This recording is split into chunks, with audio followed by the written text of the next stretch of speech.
It has been a good morning in worship. I am so glad that you are here. So last night at Zion was kind of like a Hallmark night at Zion because last night we had a gala, an auction for the first time, I think, since 2018 or 2019. And we had a lot of people put in a lot of work, including Miss Samantha Amadon. If you don't know her, you need to get to know her because she is awesome. I believe she might be sleeping in this morning because she put in so much work, but I want to make sure that I say thank you to Samantha. Now, this was to raise money for the school side of our ministry, and by the time the evening was done, we raised $84,000.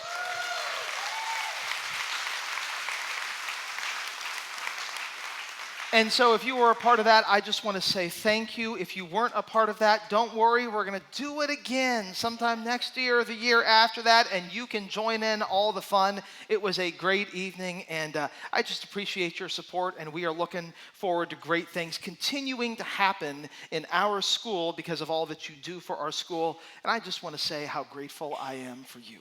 So, I want to begin this morning's message with a question. Here's the question. Have you ever hit a point in your life that was kind of hard, where you were feeling kind of low, and you reach out to someone that you think you can trust, and you ask them for some help? But instead of getting help, you only wind up getting hurt. Anybody ever experienced that before? So years ago, I was going to seminary. I was studying to become a pastor, but I was also going through a career crisis because even though I was in seminary studying to become a pastor, I still wasn't quite sure what I wanted to be when I grew up and whether or not I wanted to be a pastor. And this was something that had been going on for me for quite a few months and actually quite a few years, where I was vacillating back and forth. Do I want to finish seminary, become a pastor, or do I want to drop out and become something else? And so finally, one night when my career crisis had kind of hit a low point, I reached out to an old pastor friend of mine who happened to be my pastor when I was in college. And I had talked to him about this career crisis before. And so it's like 9:30 at night. I pick up the phone, I call him, and he answers the phone. And because I'm so stressed out about this crisis, I don't even exchange pleasantries. I don't ask him how his day was, how he was doing. I just kind of launch into a swan song and a sad soliloquy about my career crisis. And I tell him how hard this is, and I don't know what I want to be when I grow up. And he listens to me because I just start talking for like 4 minutes. And finally, after about 4 minutes, he kind of cuts me off. And he says to me, hey Zach, you've talked to me about this before. You've talked to me about this before a lot, again and again and again. And I've given you like about all the advice I know how to give you, and I don't know what else to say to you, and I'm not sure how I can help you, and so I need to go. And he kind of shortly and curtly kind of cuts off the conversation. He says bye. He hangs up the phone, and after that short conversation, I am devastated. In fact, I remember that night going to some of my seminary buddies, and I told them about this conversation that I had with this pastor friend of mine who I trusted. He was my college pastor. And I believe the word that I used to describe him, I know this is church, but I'll just kind of confess to you because it is church. I believe the word that I used to describe him was jerk, because I was so mad at him. Because here was a guy that I had reached out to and I had asked for help. But I had only wound up getting hurt. You ever experienced that? You ever been there before? So this is week 2 of a series that we are in at Zion called Roller Coaster, Navigating Life's Ups and Downs. And kind of the big idea behind this series is this. In a lot of ways, life is like a roller coaster. A roller coaster is one of those rides where you hop on it and you're just hoping for a good time. You get off it and you need chiropractic care sometimes, right? Because it whips you up and down and all around. And that's the way that life can feel. It whips you up and down and all around, and you don't even know what each day is going to bring. And sometimes it feels like your heart and your soul and your relationships need a little bit of chiropractic care so that you can begin to feel better. And that's part of the reason we're doing this series.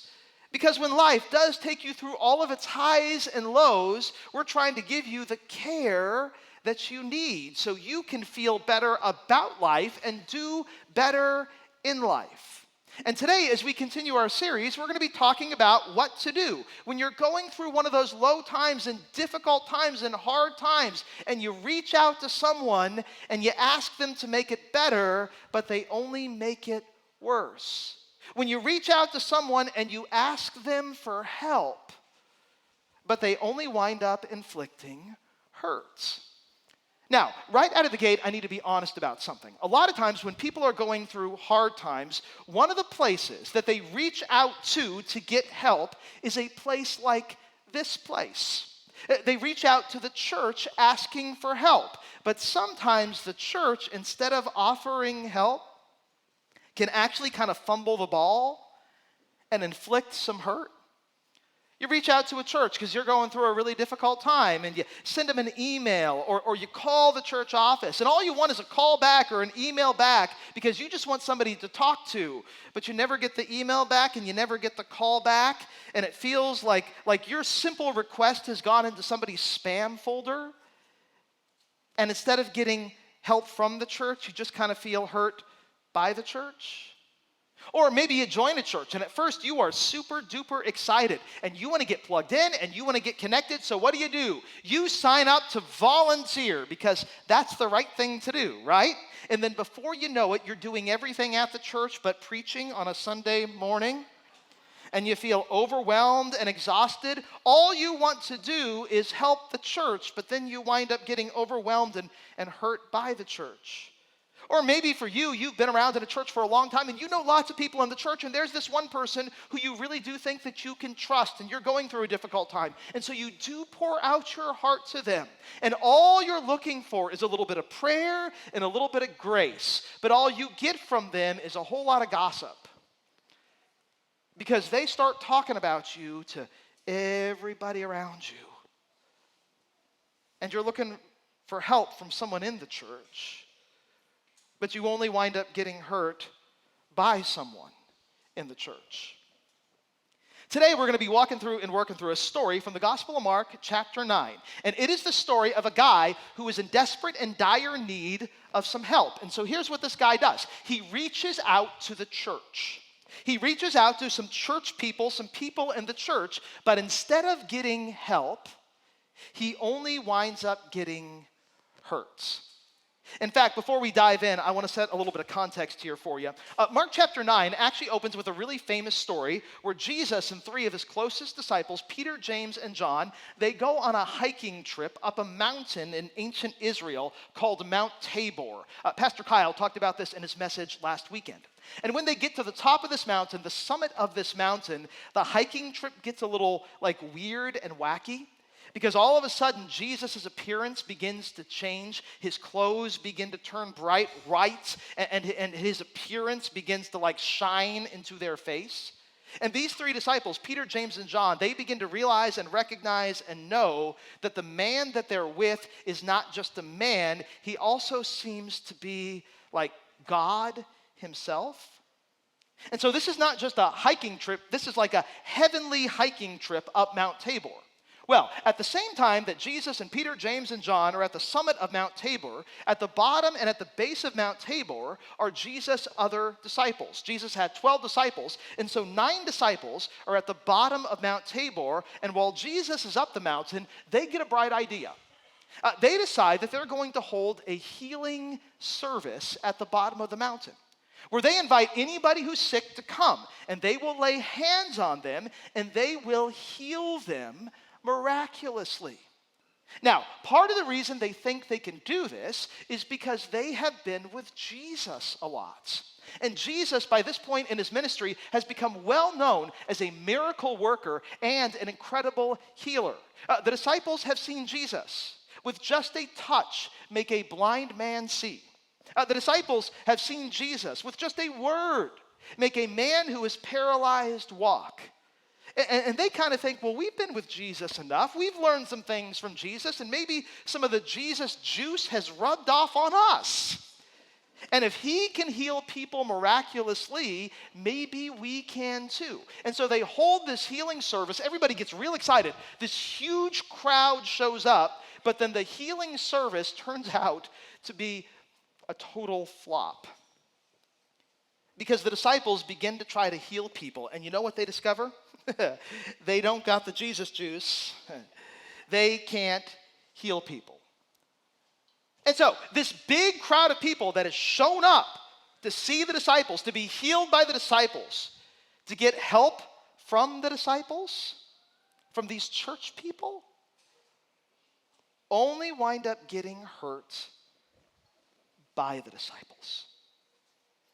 Because they walk away disappointed. Many of them walk away devastated. And it's right here at this point in the story that we pick the story up. And so, the Gospel of Mark, chapter 9, beginning at verse 14.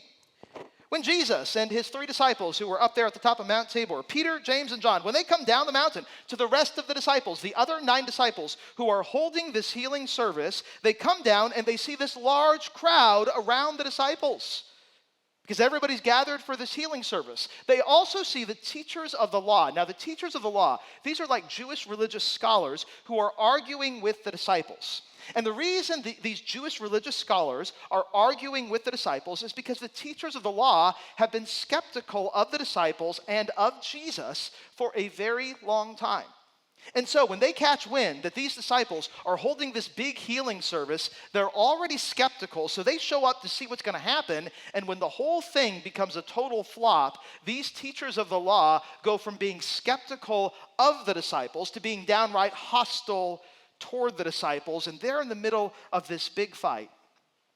And so Jesus has to step in, and in verse 16 he says to his disciples, hey guys, what are you arguing with the teachers of the law about? Now, all of a sudden, out of the crowd, there emerges this man. This man who came to this healing service looking for help.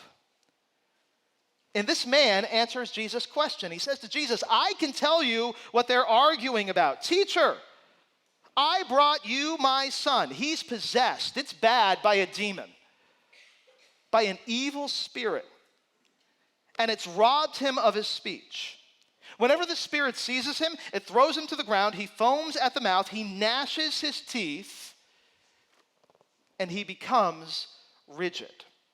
Now, I want to pause right there, okay? And I want you to look at this symptom list that this man gives to Jesus with his son. He falls to the ground, he becomes rigid, he kind of gnashes around with his teeth and with his body. In the 21st century, this sounds like a well-known medical condition. What medical condition does this sound like? It sounds like what? Epilepsy. And yet, this guy doesn't say to Jesus, hey, Jesus, my boy is sick and has epilepsy. This guy says to Jesus, my boy is sick and he's possessed by a demon. Now, where in the world did he get that from? Is this one of these moments where, like, it's the first century and not the 21st century, and they didn't have the medical advances and medical technology that we have in the 21st century? Therefore, what this guy thought was demon possession is really just a well-known medical condition that we understand in the 21st century. Actually, I think there's more going on in this story than that. And here's why.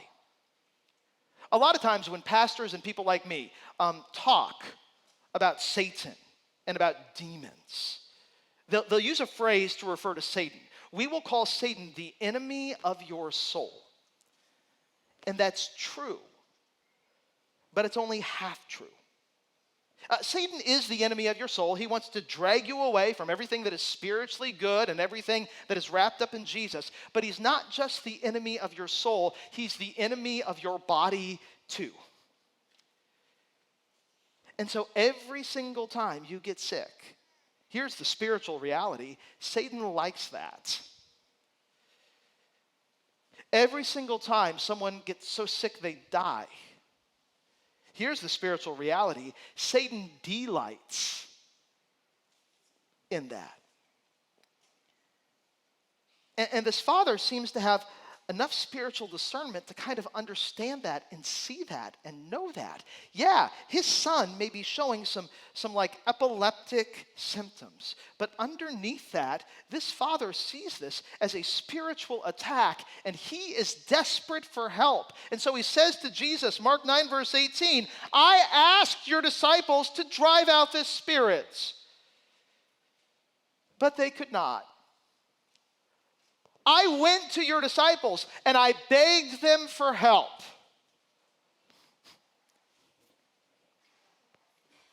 But all I got was hurt.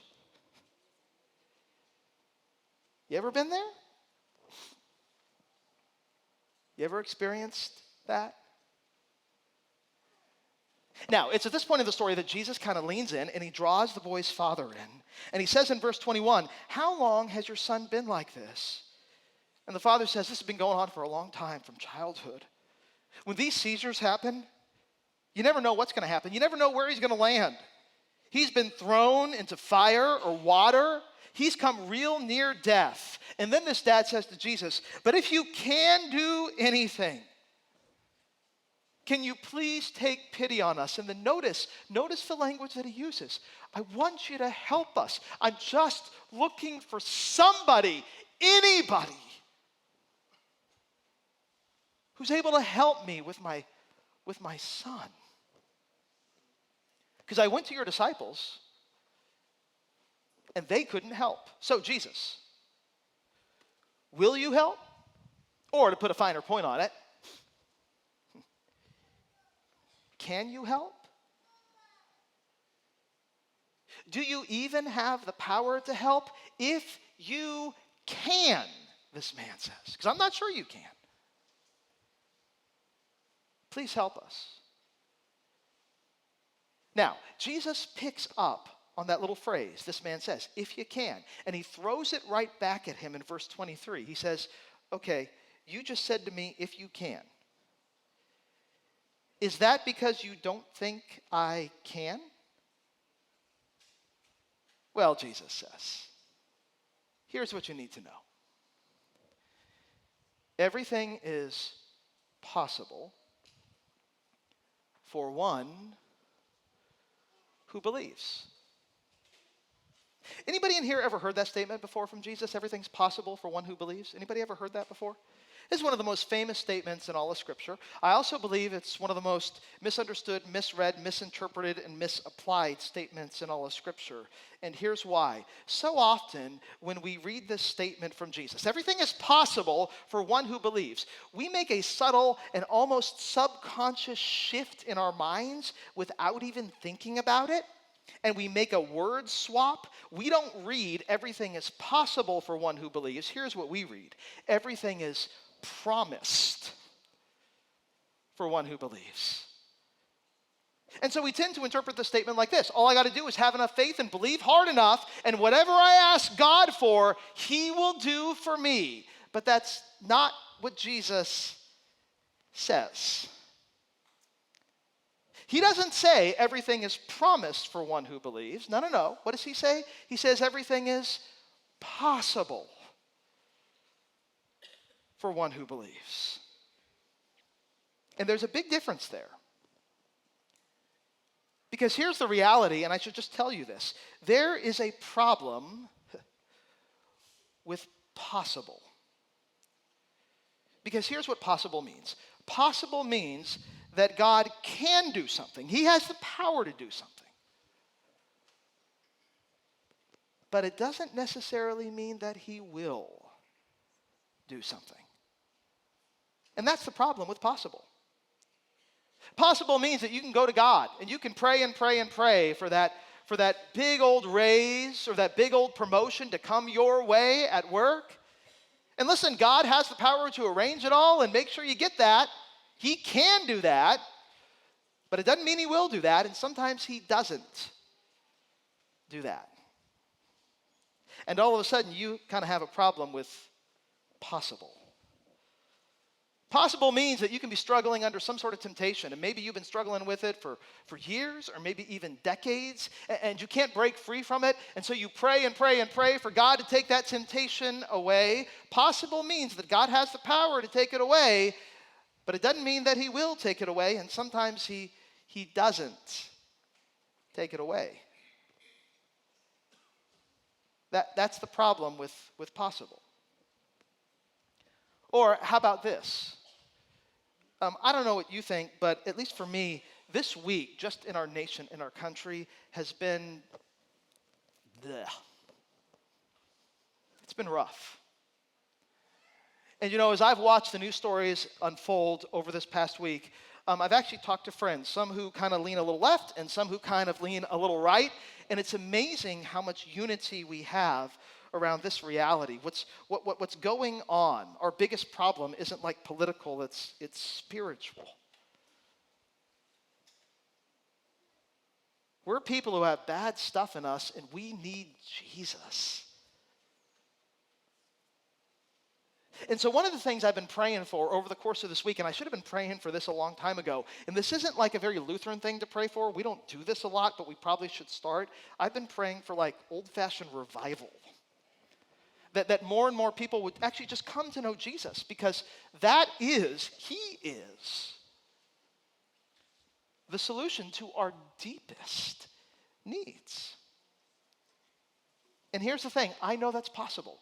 I know that God can do that, but I know that sometimes you pray and you want hundreds of thousands of people to know Jesus, and then it doesn't happen. Because just because God can do that, sometimes, we just know from history, God doesn't always do that. And that's the problem with possible. Now, that sounds very dark and very depressing. So, let me give you the flip side of possible. Because there is a positive side of possible. Here's the flip side of possible. Possible also means that just because something hasn't happened doesn't mean that it won't happen. Possible means that even if you didn't get that promotion in the past,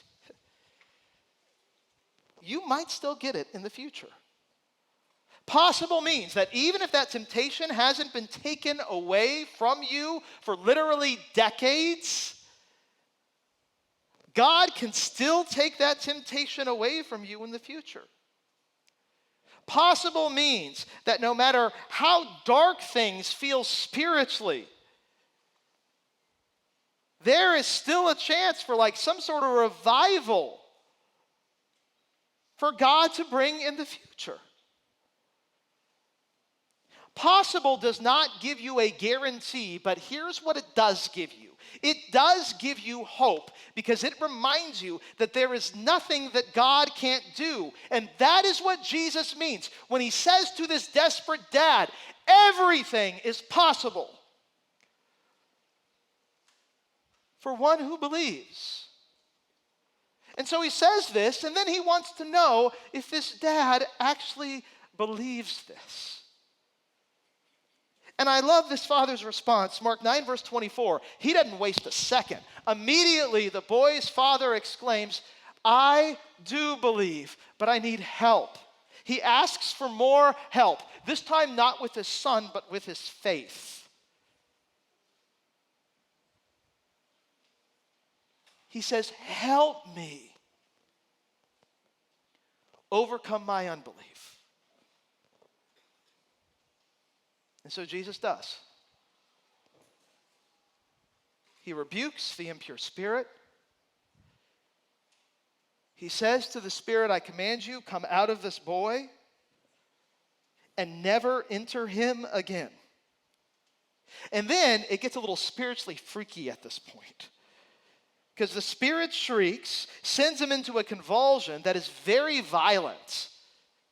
And so this boy has like this major seizure, and then the spirit comes out. And by the time it's all through, the boy looks so much like a corpse that many around him said, he's dead. Now, little historical and scholarly side note here. A lot of scholars believe that the reason that this boy looks like a corpse is because he was actually a corpse. The cure was worse than the disease. But by the time the exorcism was over, this boy was like literally physically dead. But even dead is not a problem for Jesus. Because verse 27, he takes him by the hand, he lifts him to his feet, and he stands up. And a father who had been deeply hurt finally gets the help that he needs.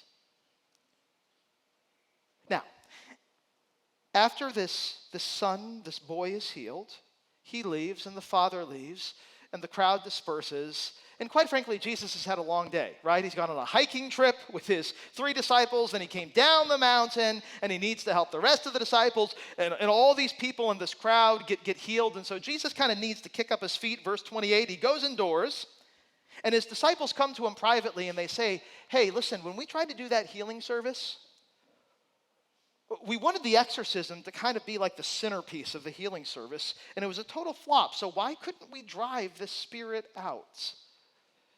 To which Jesus replies in verse 29, well, this kind of evil spirit, by the way, just so you know, every kind of evil spirit can come out only by prayer. Now, when you really stop to consider what Jesus says here, it's jaw-dropping. Because here's what Jesus says to his disciples. He says, hey guys, so you planned this big healing service where you were going to lay hands on all these people and heal them. You planned this big exorcism where you were going to take this man's son and drive a demon out of him. And you know what you didn't do before the healing service? You know what you didn't do before the exorcism? You didn't even bother to pray. Like you didn't pray. I'm not sure Jesus said this, but I imagine he thought it of his disciples. How dumb do you need to be? I mean, just put yourself in their shoes. Imagine you walk into a room where there's like this spiritually freaky situation going on here, and you don't know what it is, but it feels weird and it feels dark. What's the first thing you're going to do? You're going to start to what? Pray. But the disciples don't. And the question is why? It's because the disciples were really worried about something. Here's what they were really worried about. They were really worried about being impressive. They just wanted to be impressive. They wanted to show off to the big crowds that had come together for their healing service. They wanted to show up the teachers of the law and show them that they were smarter than them. Here's the problem with wanting to be impressive. When you want to be impressive, here's what you want. You want everybody to look at you. I want everybody to look at me. But when it comes to things like healing services, when it comes to things like worship services, the call is not for people to look at you or at me. The call is for people to look at Jesus. And here's the problem. When you want to be impressive, you try to help people without first asking for help in prayer. And when you try to help people without first asking for help in prayer, here's the only thing you do. You just hurt people because you can't help people if you're first not helped by Jesus. In fact, let me put an even finer point on it. Think about this story. Here's this healing service. Here's this worship service that these disciples do. When the disciples kick off the worship service, where's Jesus? Where's Jesus? Up the mountain. He's coming down the mountain. And so quite literally, these disciples try to do a worship service without Jesus. Now, I don't think, again, you need a PhD in theology to figure this out. Is it a good idea or a bad idea to try to do a worship service without Jesus? Good idea or bad idea? It's a bad idea. It's a really bad idea.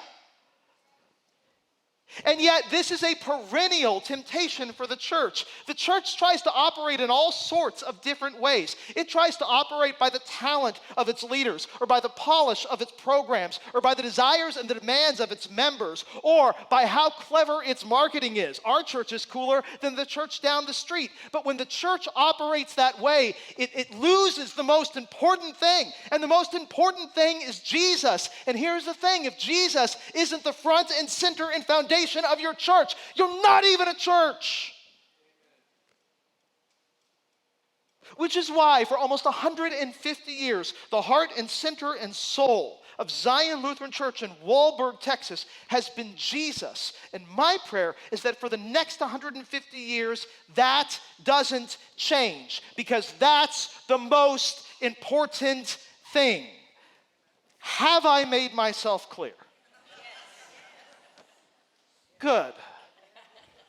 Because my voice is getting raspy, so I'm done yelling at you. This is just important. So, now that I'm done yelling at you, before we wrap up, 2 just kind of practical things for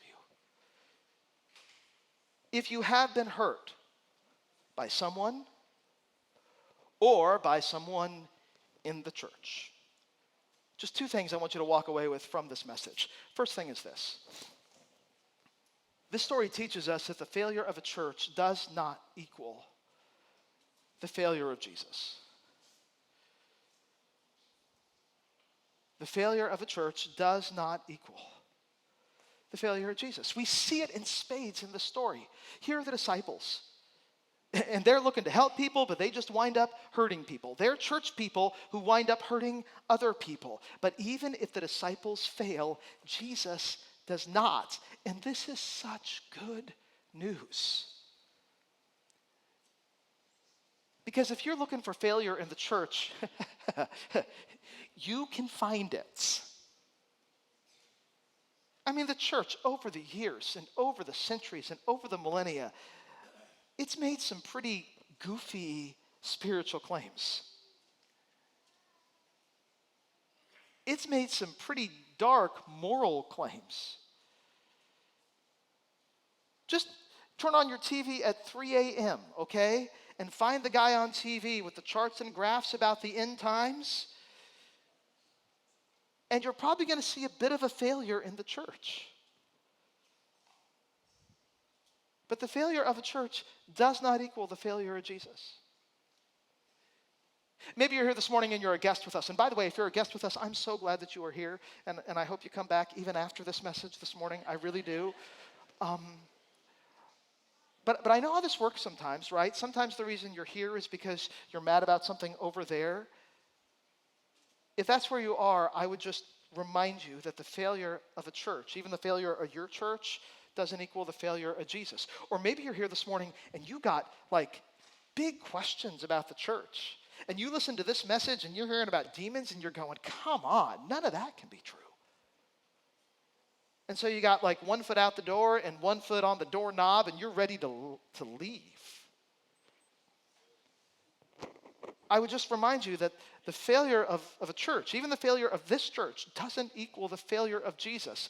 And so, if you're getting ready to leave a church, here's my heartfelt plea. Don't leave Jesus. Because he loves you. And he wants you to be his child. Now, this leads me to the second thing that I just want to mention before we wrap up today, okay? Before you put your hand on the door and walk out and leave the church, before you do that, I want you to remember something. about people in the church who hurt you, or even about people outside the church who hurt you. This is just a universal thing. It is very difficult to judge somebody else's intentions by their actions. In fact, 9 times out of 10, when we try to do that, we get it wrong. Because more often than not all the time, but more often than not, somebody's actions that hurt us don't match up with their intentions. Someone may hurt us and they don't even intend to. So, when I called my pastor buddy late at night, and I started singing him my swan song soliloquy about how bad my life was and how I didn't know what I wanted to be when I grew up, and he kind of cut me off. Well, the next day he called me back. And he apologized. He said to me, Zach, I'm so sorry I was so short with you last night. To be honest, I was having a bad day. And I thought to myself, pastors have bad days? I didn't know that. By the way, I've been doing this for over 20 years now. I now know that, okay? Pastors have bad days too. We all do. And then he started telling me a little bit about his bad day. When I had called him, he said, he was on the side of the road because he had a flat tire. And he picked up the phone for me anyway. And his wife was also struggling. She had had a really bad day medically, and she had wound up in the hospital, and he was on his way to go see her. This was the guy that the night before I had just called a what? A jerk?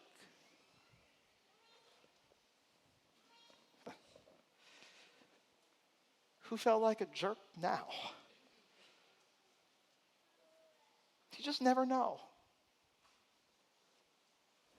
And so, if somebody's hurt you, before you decide you're never going to talk to them again, if the church has hurt you, before you put your hand on that doorknob and you walk out and you never come back again, can I ask you to ask a couple of questions that might help you with people's intentions instead of just assuming those from their actions? Here's the first question. If somebody says something that hurts you, just ask them, what did you mean when you said that? Like, ask them about their intentions. Or if somebody does something that hurts you, ask this question. What did you mean when you did that? Because it is so hard to judge somebody's intentions from somebody's actions. In fact, there's this temptation that I think we all fall prey to whenever we get hurt. Here's the temptation. When someone hurts us, we take our heart and we make it hard.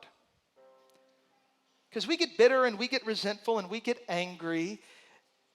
And part of the reason we make our hearts hard is because it's kind of an act of protection, right? Because something that is hard is something that is tough. And we want to be tough. They hurt us once, they're not going to hurt us again. Here's the problem. Something that is hard is not just something that is tough. Something that is hard is also something that is brittle. And when we go on life's roller coaster, and when it whips us up and down and all around, and it kind of bends our heart, if our heart is brittle, because it's hard, you know what's going to happen. When life does its worst,